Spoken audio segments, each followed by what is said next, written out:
Hello future rankers of JEE and NEET. Welcome to science academy Chakradharpur. आज मैं class 11 physics से JEE advanced में आया हुआ एक और सवाल लेकर आया हूं। इस क्वेश्चन में दो इंडिपेंडेंट हार्मोनिक ऑसिलेटर्स दिए हुए हैं और दोनों का मास सेम है, लेकिन दोनों का एंगुलर फ्रीक्वेंसी और एनर्जी अलग अलग है। तो ये जो गिवन डाटा स्टार्टिंग में दिया है, पहले हम इसको लिख लेते हैं। तो आपके पास दो इंडिपेंडेंट हार्मोनिक ऑसिलेटर्स हैं। तो चलिए मैं लिखता हूं फॉर हार्मोनिक ऑसिलेटर 1 और दूसरे वाले के लिए मैं यहां लिख रहा हूं फॉर हार्मोनिक ऑसिलेटर 2। क्या क्या गिवन है कि आपका दोनों ही ऑसिलेटर्स का मास सेम है, तो m1 और m2 दोनों ही m के बराबर, और आपका एंगुलर फ्रीक्वेंसी वो अलग अलग है, तो मैं उसको लिख रहा हूं ओमेगा 1 एंड ओमेगा 2, और एनर्जी भी अलग अलग है, तो उसको मैं लिख रहा हूं E1 और E2। उसके बाद देखिए यहां पर आपको दो ग्राफ दिखाई दे रहे होंगे।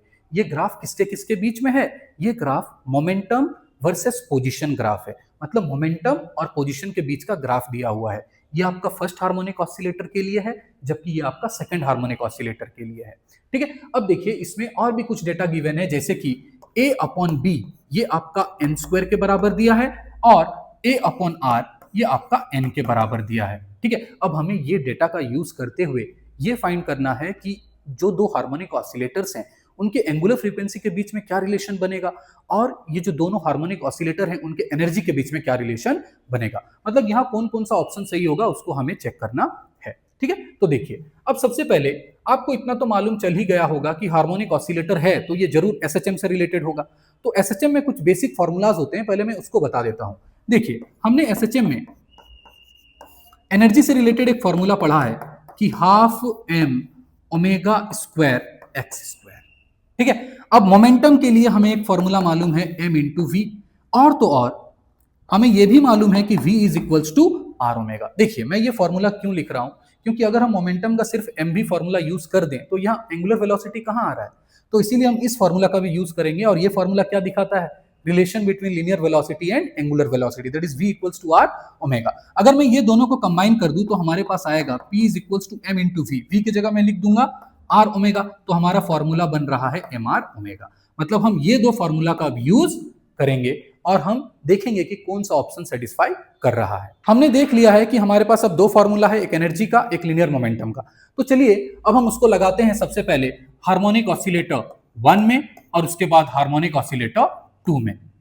अब देखिएगा फिगर में एक चीज गिवन है। अगर आप इस फिगर में देखेंगे वाई एक्सिस में क्या है? मोमेंटम है। इसका जो सबसे टॉप मोस्ट पॉइंट होता है वो मैक्सिमम वैल्यू को रिप्रेजेंट करता है। तो फ्रॉम द फिगर हम लिख सकते हैं कि p max is equals to b, और इसको मैं कर रहा हूं इक्वेशन नंबर 1। इस फिगर में देखिए हमें साफ साफ दिख रहा है कि मोमेंटम का जो मैक्सिमम वैल्यू है वो कितना दिया हुआ है? बी दिया हुआ है। सिमिलरली आप इस ग्राफ में आइए तो यहां भी देखिए पी का मैक्सिमम वैल्यू कितना हो सकता है? एक बात बताइए, ये है सर्कल, सर्कल का रेडियस हर तरफ तो सेम रहता है ना, चाहे वो एक्स एक्सिस में हो या फिर वाई एक्सिस में हो। तो अगर ये वैल्यू आर है तो ये वैल्यू भी कितना होगा? आर ही होगा। अगर एक्स एक्सिस में वैल्यू आर है तो वाई एक्सिस में भी रेडियस कितना होगा? आर ही होगा। So the maximum value of momentum in this graph will also be equal to r. तो मैं यहां पर भी लिख सकता हूं कि p max is equals to r. इसको मैं कर दे रहा हूं इक्वेशन नंबर 2। ठीक है, अब देखेंगे आगे। अब हमारे पास जो फॉर्मूला है पी मैक्स का, अब मैं उसको यूज करता हूं। P max is equals to m r omega. अब देखिए ये है फर्स्ट हार्मोनिक ऑसिलेटर, तो इसके लिए मास तो सेम है दोनों का ही, तो यहां पर m रहेगा। r की जगह मैं क्या लिखूंगा? r मतलब ये डिस्टेंस का बात कर रहा है, तो आप देखिए फर्स्ट हार्मोनिक ऑसिलेटर के लिए x एक्सिस में डिस्टेंस कितना दिया है? a दिया है, तो हम r की जगह लिखेंगे a, और इसका एंगुलर फ्रीक्वेंसी कितना है? ओमेगा 1। तो मैं इसको कर रहा हूं इक्वेशन नंबर 3। सिमिलरली आप हार्मोनिक ऑसिलेटर 2 में आ जाइए। अब यहां देखिए पी मैक्स का वैल्यू कितना आएगा? फॉर्मूला हमने निकाला है एम आर ओमेगा। इसका मास तो एज इट इज m ही रहेगा। r मतलब फिर से हमें डिस्टेंस देखना होगा, x एक्सिस में कितना है देखिए कैपिटल R के बराबर, तो हम यहां लिखेंगे कैपिटल R, और ये ओमेगा, ओमेगा की जगह क्या होगा? ओमेगा 2। इसको मैं कर रहा हूं इक्वेशन नंबर 4। अब देखिए फर्स्ट हार्मोनिक ऑसिलेटर के लिए इक्वेशन 1 और इक्वेशन 3 दोनों ही इक्वल होंगे, तो अब हम यहां लिख सकते हैं फ्रॉम इक्वेशन 1 एंड 3 क्या मिलेगा? देखिए पी मैक्स दोनों एक दूसरे के बराबर होंगे, तो हमारे पास आएगा m A omega 1 is equals to b. तो मैं इसको कर दे रहा हूं इक्वेशन नंबर 5। सिमिलरली अब हम यहां भी देखेंगे फ्रॉम इक्वेशन 2 एंड 4। तो देखिए पी मैक्स ये दोनों ही वैल्यू सेम होंगे, तो हम इसको इक्वेट करते हैं तो हमारे पास आएगा m r omega 2 is equals to r. अब देखिए यहां से ये आर कैंसिल आउट हो गया, तो हमारे पास क्या बचा, एम ओमेगा 2 इक्वल्स टू 1। इसको मैं कर रहा हूं इक्वेशन नंबर 6। ठीक है, अब देखिए हमारे पास दो वैल्यूज आए हैं। अब मैं इक्वेशन 5 को इक्वेशन 6 से अगर डिवाइड कर दूं तो देखते हैं हमारे पास क्या आएगा। So now dividing equation 5 by equation 6 we get, ठीक है, इक्वेशन 5 में क्या है हमारे पास, M A omega 1 is equals to B divided by M omega 2 is equals to 1।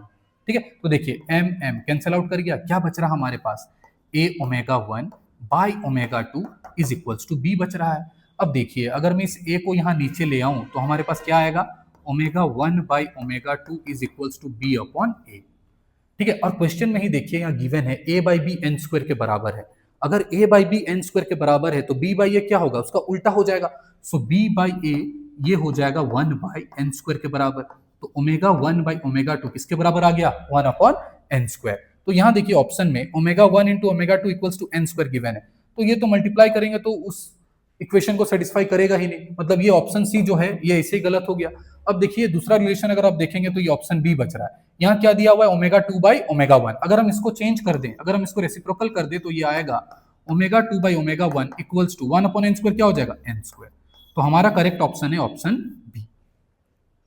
ठीक है, तो हमने एंगुलर फ्रीक्वेंसी के बीच का जो रिलेशन है उसको सेटिस्फाई कर दिया है। अब हम देखते हैं एनर्जी का कौन सा रिलेशन सेटिस्फाई होगा।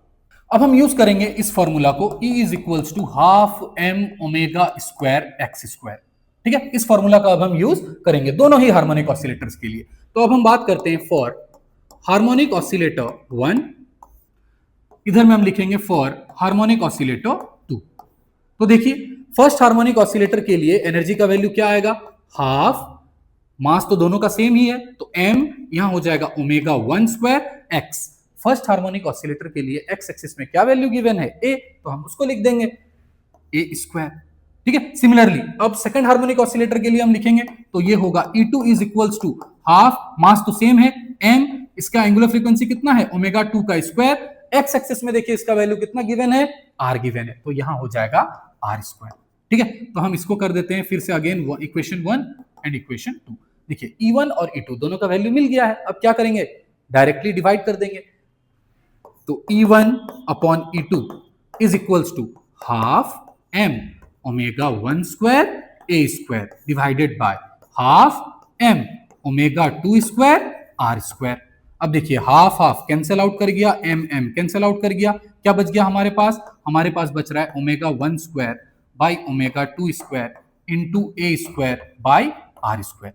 इसको मैं रीअरेंज करके ऐसे लिख सकता हूं, E1 upon E2 is equals to omega 1 by omega 2 into omega 1 by omega 2। देखिए स्क्वायर है ना, तो ओमेगा 1 स्क्वायर को मैंने लिख दिया omega 1 into omega 1, omega 2 square को मैंने लिख दिया ओमेगा 2 इंटू ओमेगा 2 इंटू इसको मैं लिख सकता हूं a बाई आर का होल स्क्वायर। अब देखिए क्वेश्चन में ही यहाँ गिवन है a बाई आर किसके बराबर है, n के बराबर है, तो हम यहाँ लिख सकते हैं omega 1 upon omega 2 into a by r किसके बराबर है, n के बराबर है, तो ये हो गया n का स्क्वायर। अब देखिए लास्ट रिलेशन में हमने देखा है कि ओमेगा 1 बाई ओमेगा 2 के बीच का रिलेशन आया हुआ था। तो देखिए ओमेगा 2 अपॉन ओमेगा 1 कितना आया है, n स्क्वायर, तो ओमेगा 1 अपॉन ओमेगा 2 कितना होगा, 1 अपॉन n स्क्वायर, तो मैं यहां पर लिख सकता हूं 1 अपॉन n स्क्वायर। तो देखिए ये n स्क्वायर कैंसिल आउट कर गया, यहां पर हमारे पास क्या है, E1 अपॉन E2। तो हमारे पास जो रिलेशन बच रहा है वो है E1 upon E2 is equals to omega 1 upon omega 2। ठीक है, तो देखिए ये तो पॉसिबिलिटी है नहीं क्योंकि E1 omega 2 equals to E2 omega 1 होगा, तो ये ऑप्शन भी इनकरेक्ट हो गया। तो हमारे पास बचता है बस ऑप्शन नंबर डी। तो देखिए इसको हम ऑब्टेन कर सकते हैं, E1 upon omega 1 is equals to E2 upon omega 2। ठीक है, so option d is correct. तो हमारा करेक्ट ऑप्शन है option b and option d. ठीक है, तो इस तरह आसानी से आप जेईई एडवांस के क्वेश्चंस को बना सकते हैं, बस आपको थोड़ा इमेजिन करना होगा कि क्या पूछा गया है और कौन सा फॉर्मूला और किस कॉन्सेप्ट को यूज करना है। तो इसी तरह का क्वेश्चंस मैं और लाता रहूंगा, आप मुझे फॉलो कर सकते हैं साइंस एकेडमी पर। Till then take care.